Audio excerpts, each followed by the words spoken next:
এই যে দেখছেন জাম্বুরা গাছ, অনেক জাম্বুরা ধরে আছে, খাওয়ার কোনো লোক নাই, এখানে মাটিতে পড়ে নষ্ট হয়ে যায়।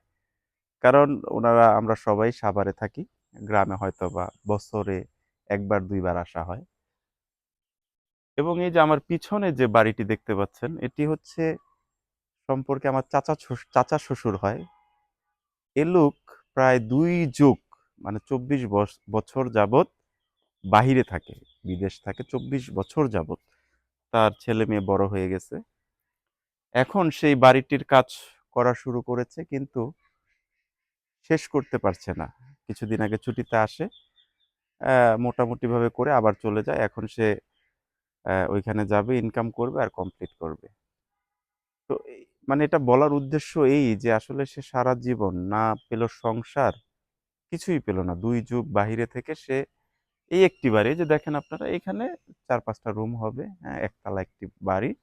এটা করার জন্য তার সারা জীবন শেষ।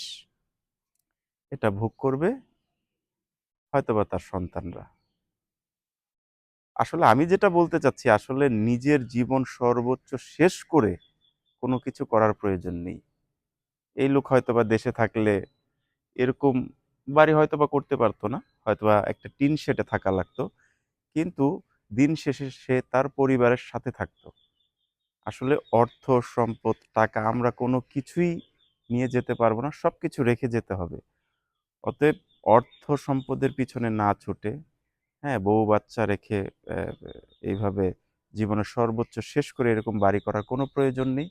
যতটুকু পারবেন করবেন। এবং যারা প্রবাসে আছেন তাদের জন্য আমি যেটা বলবো সেটা হচ্ছে, সর্বোচ্চ দিয়ে কখনো বাড়ি করবেনই না। কারণ যারা প্রবাসে থাকে তাদের দেশে আসলে কিন্তু কোনো ইনকাম থাকে না।